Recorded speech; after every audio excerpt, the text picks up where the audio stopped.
Boa tarde. Hoje é quarta-feira, 8 de junho, e o Senado Notícias está no ar. O presidente do Senado recebeu hoje mais governadores para tratar das medidas de contenção do preço dos combustíveis. Os estados querem garantir compensações em troca da redução do ICMS. A proposta que surgiu dos governadores é reforçar as medidas de compensação para que os estados tenham condição de absorver essa perda da arrecadação e consiga, na ponta da linha, ter algum resultado. Todos têm muitas dúvidas dos resultados para o consumidor de combustível no Brasil, mas os estados vão ficar atentos na fiscalização, no caso de São Paulo, através do PROCON, para que a gente alcance o resultado na ponta da linha, vindo essa diminuição de impostos e vindo essa queda de arrecadação dos estados. Portanto, aqui todos estão juntos no objetivo de reduzir impostos, todos entendem que cada um deve dar a sua contribuição e o governo federal, nesse momento, tem vários mecanismos, como usar a compensação de dívida de estados, como usar o lucro que a Petrobras deu, é um lucro astronômico até nesse primeiro trimestre de 2022, para compensar a perda de arrecadação dos estados, para que os estados continuem bancando saúde, bancando educação, bancando assistência social, bancando segurança pública. Na Europa, como é que se faz? Vamos olhar a Inglaterra e outros países. Lá, quando companhias de petróleo têm lucros excepcionais, como eles classificam, você cria uma contribuição especial sobre esse lucro extraordinário para aplicar mais dinheiro em saúde e educação. Aqui nós estamos fazendo o inverso. Nós estamos tirando o dinheiro da saúde e da educação para aumentar ainda mais o lucro extraordinário. As importadoras de petróleo nunca ganharam tanto dinheiro no Brasil. Quem importa petróleo, gasolina, diesel, nunca ganhou tanto dinheiro nesse país. Dono de postos de gasolina nunca ganhou tanto dinheiro. A Petrobras nunca ganhou tanto dinheiro. Então, o que nós estamos alertando é que o objetivo, que parece louvável, é louvável, de reduzir o preço, não será alcançado. E vai se provocar uma grande crise fiscal nos municípios, nos estados, e o benefício não chegará à ponta. Então, o que é que nós apontamos? Por exemplo, já que o governo ficou com 20 bi, o governo federal ficou com 20 bi do lucro da Petrobras, só em 3 meses. Então, este dividendo de 20 bi poderia ser utilizado para compensar o dinheiro para pagar o salário dos médicos, dos enfermeiros, dos professores, dos policiais, que sairão da conta dos estados.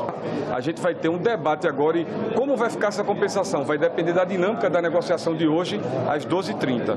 E com relação à modulação também vamos debater, porque se colocar a antecipação já de imediato, toda a redução de alíquotas, os estados vão ter esse impacto de 100 bilhões de reais e não tem como. Lembrando que somente a educação, saúde e os municípios, porque o ICMS ele tem 25% para a educação, 12% no mínimo para a saúde e mais 25% para os municípios, somente essas 3 atividades aí, você tem 62 bilhões que deixarão de ingressar se esse PLP passar do jeito que está. Em 12 meses é esse impacto. Essa reunião aconteceu hoje pela manhã com os representantes dos estados. Temos algumas imagens aí, lá em encontro com o presidente do Senado, Rodrigo Pacheco, e os governadores e secretários de Fazenda. Mas as negociações continuam também agora no gabinete do relator do PLP 18, o senador Fernando Bezerra Coelho. E pode ser votada hoje a medida provisória que muda a incidência de PIS/COFINS sobre o etanol e permite a venda direta do produto aos postos, numa tentativa de baratear o preço. O caminho que o álcool usado como combustível percorre da produção, ou seja, das destilarias, até o tanque dos consumidores, passa pelo distribuidor, o que acaba contribuindo para o aumento do preço final. No ano passado, o Congresso aprovou uma medida provisória que permitia a venda direta de etanol dos produtores e importadores para os postos, sem passar pelo distribuidor. Mas esse trecho da MP foi vetado pelo governo, porque durante a tramitação foram incluídas as cooperativas de produção e de comercialização, que já tinham direito à redução de PIS/COFINS em suas operações. Segundo o governo, isso geraria uma renúncia fiscal sem previsão orçamentária. Essa nova MP, já aprovada pela Câmara e que começa a ser debatida no Senado, volta a permitir que empresas comercializadoras e importadores de etanol hidratado vendam o produto diretamente aos postos de combustíveis sem ter de passar pelas distribuidoras. A medida exclui restrições comerciais da cadeia produtiva do etanol hidratado e provoca uma reorganização dessa cadeia. Como resultado, permite, por exemplo, que o agente produtor desse combustível comercialize diretamente com o revendedor varejista, como também com o transportador, revendedor retalhista e com o mercado externo. O Fórum Nacional Sucroenergético, que reúne produtores de cana, açúcar e etanol, comemora a nova MP. O nosso produto, o etanol hidratado, ele não tem nenhuma modificação até chegar ao consumidor, até chegar aos tanques dos veículos.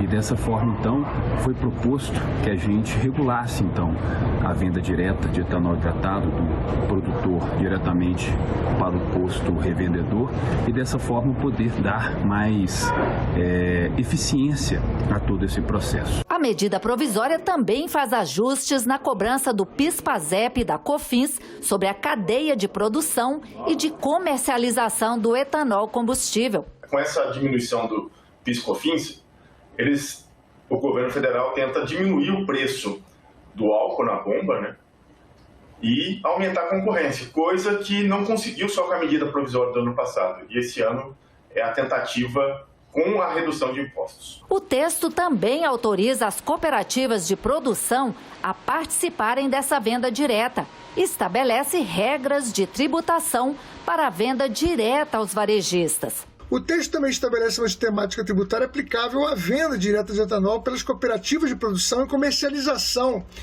equalizando a carga tributária dessas vendas realizadas pelas cooperativas com as efetuadas pelas demais pessoas jurídicas, evitando-se assim distorções concorrenciais. A sessão plenária do Senado de hoje está marcada para começar às 4 horas. Vamos ao telão para conferir a agenda completa de votações. 2 medidas provisórias estão pendentes de leitura para entrar na pauta. A primeira ajusta a cobrança de PIS e PASEP e COFINS na produção do combustível etanol, com o objetivo de conter os preços, como vimos na reportagem. A outra estabelece medidas emergenciais nos setores de turismo e cultura. O primeiro projeto de lei na pauta de hoje trata da criação da Lei Geral do Esporte. Outro projeto dá o título de Capital Nacional da Seda ao município de Nova Esperança, no Paraná. Pode ser votado também um acordo de cooperação científica e tecnológica com a Áustria. E ainda um outro acordo, este com o México, sobre cooperação e assistência administrativa mútua em assuntos aduaneiros. Também pode ser votado hoje pelo plenário do Senado o projeto que cria a Lei Geral do Esporte. Vamos entender melhor esta proposta. A Lei Geral do Esporte é um projeto que tramita no Senado desde 2017 e busca reunir numa só legislação todas as leis referentes às práticas esportivas no Brasil e deve alterar algumas dessas normas. O projeto, relatado pela senadora Leila Barros, foi aprovado pela Comissão de Educação, Cultura e Esporte e recebeu o apoio de senadores e atletas. Será um marco muito importante na legislação esportiva brasileira. Nós apoiamos sim, e é de fundamental importância essa Lei Geral do Esporte, porque dá diretrizes não só para o governo federal, mas para o estadual e municipal, para que eles possam ter políticas públicas para que crianças, adolescentes com e sem deficiência comecem no esporte. É um avanço enorme essa Lei Geral do Esporte que Vossa Excelência conduz. No projeto está prevista a criação do Sistema Nacional do Esporte, que fica encarregado de gerir e promover políticas públicas que incentivem a prática esportiva em todo o país. Além disso, cria o Fundo Nacional do Esporte, que deve cofinanciar essas atividades junto a estados, DF e municípios. Nós temos aí atletas olímpicos aí que não tem nem patrocínio até hoje, cara, que terminou a Olimpíada, não consegue passagem, quando consegue a passagem não tem dinheiro para se manter nos hotéis, né, na competição, nem a taxa de inscrição muitas vezes não é paga. E eu tenho certeza que com essa matéria aprovada, nós teremos um esporte mais valorizado. O texto também propõe criar a ANA Esporte, um órgão que deverá formular e executar políticas públicas para combater o racismo no ambiente esportivo. Em outro ponto, a matéria cria medidas que buscam diminuir as diferenças nos incentivos dados a atletas masculinos e femininas. A gente luta porque essa causa, no esporte principalmente, venha a ser o direito igual do homem e da mulher, né, que tenha o mesmo salário, que tenha o mesmo direito, que tenha o mesmo respeito. A gente precisa de mais participação das mulheres nessas entidades, na área de gestão, na área dos conselhos deliberativos, consultivos, e a gente percebe que esse número é muito reduzido. Então, a lei geral ela vem também para trazer essa paridade, né, esse movimento de equidade, a esse movimento ao setor esportivo, que eu acho que é fundamental. A Lei Geral do Esporte também dispõe sobre a legislação trabalhista de atletas, políticas de prevenção ao doping, direitos de imagem e liberdade de expressão às pessoas envolvidas em competições esportivas. Após aprovado pela comissão, o texto seguiu para votação no plenário do Senado, em caráter de urgência. A audiência pública na Comissão de Agricultura debateu nesta quarta-feira projeto que traz mudanças para a defesa agropecuária, área que envolve prevenção, controle e erradicação de doenças animais e de pragas vegetais. Os participantes discordaram de alguns pontos do projeto. Proposto pelo governo ano passado, o PL 1293, entre outras medidas, prevê a obrigatoriedade de programas de autocontrole e modernização e padronização de procedimentos no setor.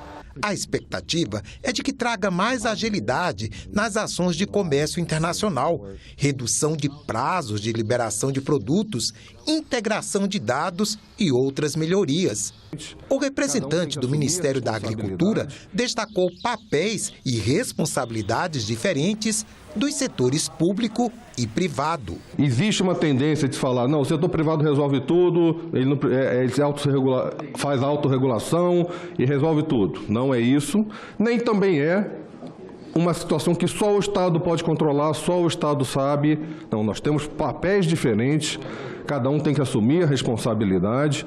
O representante dos auditores fiscais agropecuários quer que o projeto deixe claras as garantias dos auditores fiscais na atuação devida e destacou o papel deles como de impacto na segurança alimentar e também na proteção do país. Nós somos os últimos guardiões do consumidor brasileiro. Se abruptamente nós formos retirados de uma planta frigorífica, por exemplo, isso deixa o consumidor muito indefeso.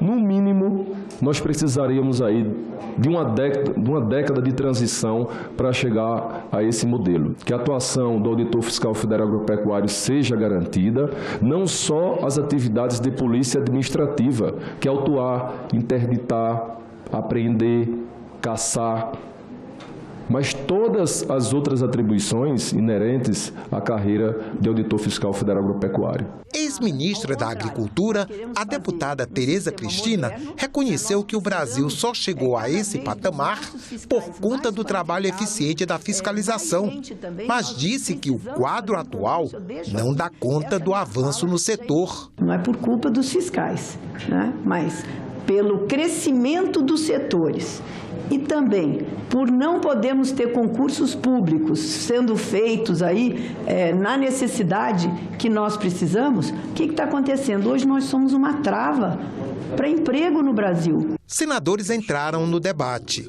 Luiz Carlos Reis lembrou que o modelo de fiscalização previsto no projeto existe em outros países. Zenaide Maia defendeu a prerrogativa do Estado em fiscalizar.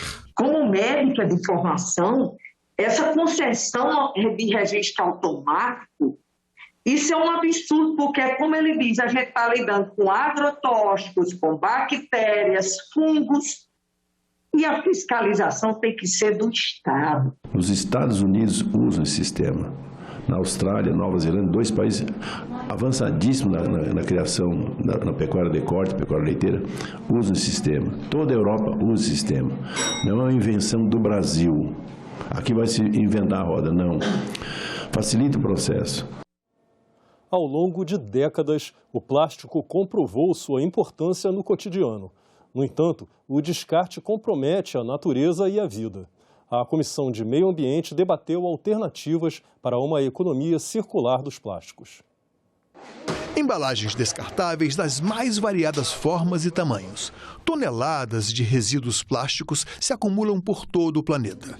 São produtos que, mesmo tendo utilidade em setores como a conservação de alimentos e insumos médicos, não degradam na natureza. A audiência pública com o objetivo de debater soluções e subsidiar a construção de um projeto de lei sobre a economia circular do plástico, de modo a reduzir os impactos ambientais desse resíduo no Brasil. Especialistas ambientalistas, representantes do setor industrial e dos trabalhadores da reciclagem debateram em audiência pública os problemas gerados pelos resíduos plásticos e as alternativas para a implantação de uma economia circular capaz de enfrentar a poluição e suas consequências. As embalagens plásticas, elas são fundamentais na logística dos produtos que a gente consome, desde a fabricação de grãos até o consumo nos supermercados, né? Então, as soluções elas são complexas, não são soluções simples, mas a indústria química ela tem um compromisso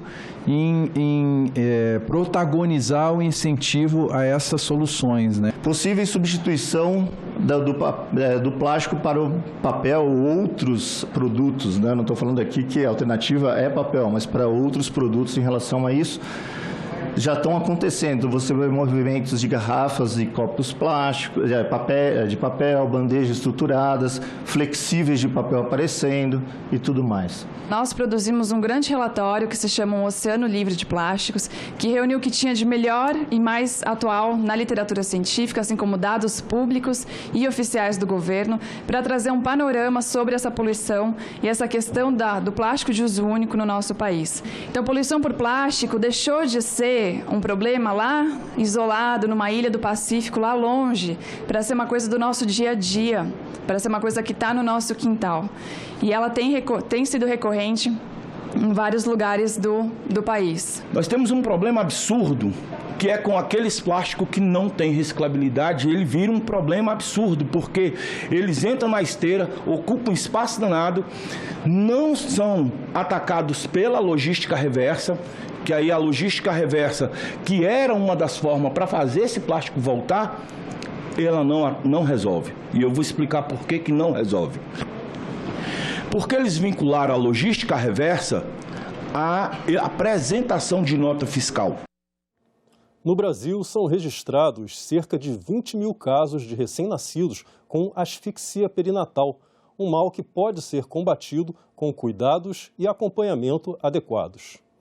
A Comissão de Assuntos Sociais quer criar o Dia Nacional de Prevenção à Asfixia Perinatal, que aconteceria em 25 de setembro. Hoje foi realizada uma audiência pública para debater o tema. A falta de oxigenação do bebê antes, durante ou logo após o nascimento tem o nome de asfixia perinatal. No Brasil, estima-se que acontecem 20 mil casos de asfixia perinatal a cada ano. É a terceira causa de morte de recém-nascidos. E nos que sobrevivem, provoca sequelas neurológicas e perdas motoras, sensoriais e cognitivas. Muitas pessoas com deficiência apresentam o quadro de deficiência justamente, como foi dito, na parte motora, cognitiva, sensorial, pela asfixia perinatal que a gente está discutindo hoje. Muitos casos, por exemplo, praticamente todos, de paralisia cerebral, são decorrentes, da asfixia perinatal. Deficiência intelectual, deficiência auditiva, deficiência motora. A Comissão de Assuntos Sociais ouviu especialistas para debater a criação de um Dia Nacional para a Prevenção da Asfixia Neonatal. Eles destacaram que a conscientização é muito importante, pois trata-se de um problema social grave, mas que pode ser combatido. Uma criança que vai ter uma sequela neurológica, uma criança que vai ter uma série de empecilhos no seu desenvolvimento, que vai trazer ali uma reconformação da família, como o Gabriel colocou, que é super complexa, né? Então a gente vê famílias se desestruturando, né? Mulheres que têm que sair do mercado de trabalho porque precisam se dedicar exclusivamente ao cuidado com essa criança. Família vivendo de rifa, porque a criança acaba precisando de fraldas e insumos, né? Assim, cronicamente, né? Então é realmente um problema social grave. E um problema social que a gente tem como combater. Se eu quero atuar na asfixia perinatal no país, eu preciso abrir 4 frentes. O primeiro, quando a gente faz um pré-natal adequado, né? Eu vou diminuindo aqueles fatores de risco. Se essa criança ela tiver, né, durante todo o pré-natal, ela tiver tido um ambiente controlado, é muito menos frequente que a criança tenha asfixia. Eu preciso de uma assistência adequada ao nascimento, tanto do obstetra quanto o pediatra, para fazer o primeiro atendimento dessa criança. Quando a criança ainda assim é diagnosticada com asfixia, eu tenho um tratamento especializado na UTI e não acaba na alta, né? Eu preciso de um acompanhamento, reabilitação pós-alta da maternidade. A gente quer diminuir o número de possibilidades da pessoa ter um filho ou filha com deficiência. O aumento de casos de violência nas escolas tem aumentado bastante no Brasil. A Comissão de Educação debateu o tema em audiência pública realizada hoje de manhã.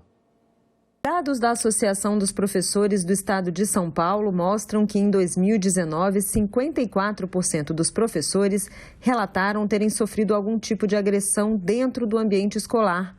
Segundo o senador Confúcio Moura, a violência nas escolas se agravou após a pandemia.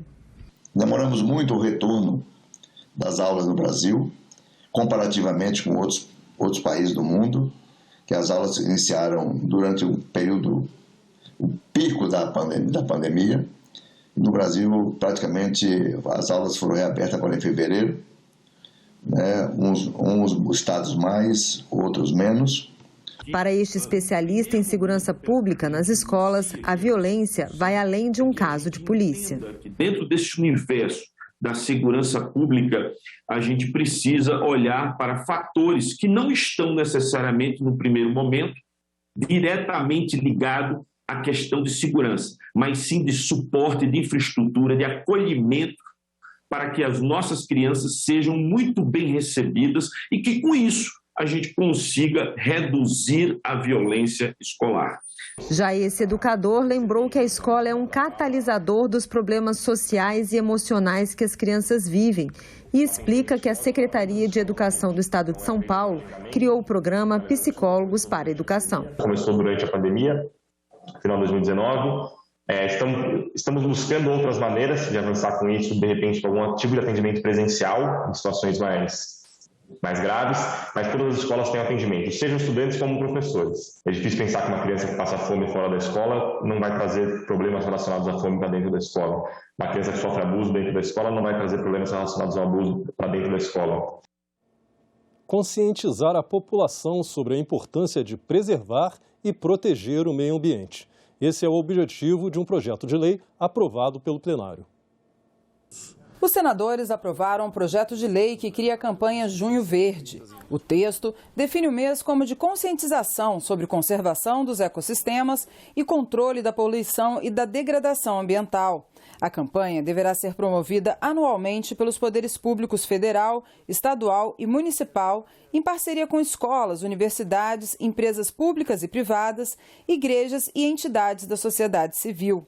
O objetivo é conscientizar a população sobre o tema. O PL inclui a campanha na Política Nacional de Educação Ambiental. Ao criarmos um espaço temporal e institucional em um mês de debate e ações acerca de desafios ambientais globais, hoje reconhecidamente emergenciais, avançamos positivamente em uma seara sobre a qual devemos dar o máximo destaque possível, dado que a crise climática, a conservação da biodiversidade das florestas, o uso sustentável dos recursos naturais e a nossa forma de produção e consumo, entre outros, são temas que precisam entrar definitivamente na esfera de preocupação cotidiana de todas as pessoas. Alguns dos temas que vão ser trabalhados durante a campanha são estado de conservação do meio ambiente e meios para atuar na sua proteção, consumo consciente,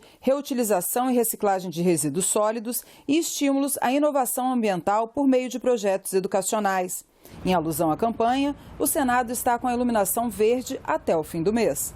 Não há melhor forma de preservar que não seja a educação e a conscientização, principalmente para aquelas gerações que serão as mais atingidas se nós continuarmos nessa marcha da insensatez e nos relacionarmos com o planeta de uma forma predatória. Parece uma coisa rotineira e simples, mas por trás dele, durante o tempo, nós veremos que muita coisa pode melhorar, muitas consciências poderão ser despertadas através das divulgações nas escolas, na sociedade, as campanhas educativas, né, as informações prestadas à população, de que preservar o meio ambiente é o caminho mais curto e mais lógico para a sobrevivência do homem na Terra.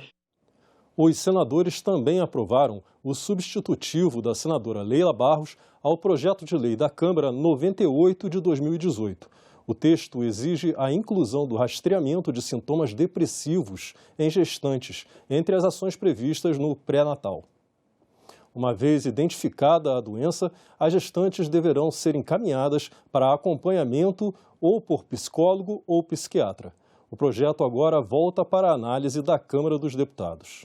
O Senado inaugurou nesta terça-feira uma exposição em homenagem aos policiais legislativos. O evento faz parte das celebrações pelo Dia do Policial Legislativo, comemorado em 23 de junho. O Dia do Policial Legislativo é comemorado em 23 de junho. E para dar início a essa celebração, o Senado Federal inaugurou uma exposição em homenagem a esses profissionais. Aqui nesta casa são motivos de muito orgulho a inteligência, a dedicação e o preparo com que a Polícia Legislativa do Senado Federal defende, no exercício de uma constante vigilância, as pessoas e o patrimônio material desta estrutura legislativa, que recebe milhares de visitantes anualmente.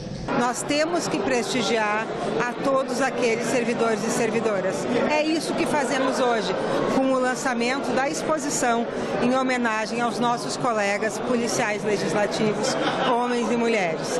É uma forma que nós possamos dizer a eles que valorizamos o trabalho deles, que eles fazem parte dessa casa e que nós estamos com eles nessa trajetória diária que é servir ao Senado Federal. Em 1789, no dia 23 de junho, a Assembleia Nacional Francesa foi cercada pelo regimento do rei Luís XVI. Entendendo essa medida como uma ameaça ao poder legislativo, os membros da Assembleia aprovaram a criação de um corpo de polícia próprio. Aqui no Brasil, a criação da Polícia Legislativa data de 1824, na Constituição do Império, e segue em todas as constituições seguintes, inclusive na atual, de 1988. A exposição ela mostra um pouquinho do dia a dia do nosso trabalho, né? Algumas tarefas complexas que a polícia desempenha, né? Temos alguns destaques, como, por exemplo, pós-presidencial, né? Temos algumas manifestações onde a polícia foi essencial para que o parlamento não fosse, por exemplo, invadido. Então são nessas situações de treinamento, né, também que são muito importantes para a capacitação dos nossos policiais, mas a ideia é essa, resumindo, é mostrar um pouco, não só para os servidores do Senado, mas para todos os cidadãos, a importância da Polícia Legislativa dentro do processo democrático brasileiro. A Polícia Legislativa é dividida para as duas casas do Congresso. No Senado, 118 profissionais atuam na força. Na Câmara dos Deputados, esse número é de 266. o policial legislativo ele tem um papel fundamental na proteção do parlamento. E o parlamento ele é o coração que pulsa a democracia. São profissionais extremamente competentes, comprometidos com a segurança aqui do Congresso Nacional, especialmente do nosso Senado Federal, pela integridade dos servidores, dos parlamentares e que garantem também a todos que visitam, né, o Congresso Nacional um ambiente seguro. E hoje essa exposição, ela trata disso, de uma grande homenagem aos nossos profissionais que são os policiais legislativos do Senado Federal. A comissão de juristas que ajuda o Senado na elaboração de um anteprojeto para regulamentar a inteligência artificial no Brasil começa amanhã um seminário internacional para debater o tema com especialistas de outros países. Robôs, carros automatizados, computadores médicos e todas as formas de inteligência artificial estão sendo debatidas no Senado desde o fim de março. A comissão de juristas, que está elaborando um anteprojeto para subsidiar os senadores na regulamentação da IA, já realizou 12 painéis com especialistas de todo o Brasil. Agora, vai debater as experiências de outros países em um seminário internacional com 7 painéis para conhecer as propostas e soluções já encontradas. Cada vez mais é necessário verificar, estudar esses mecanismos, verificar seus riscos potenciais e procurar trazer confiança e transparência na sua utilização, porque senão pode haver vários riscos à pessoa, sobre vigilância, discriminação, efeitos sobre erros em diagnósticos médicos. E isso envolve direitos fundamentais. O seminário internacional começa na quinta-feira, às 9 da manhã.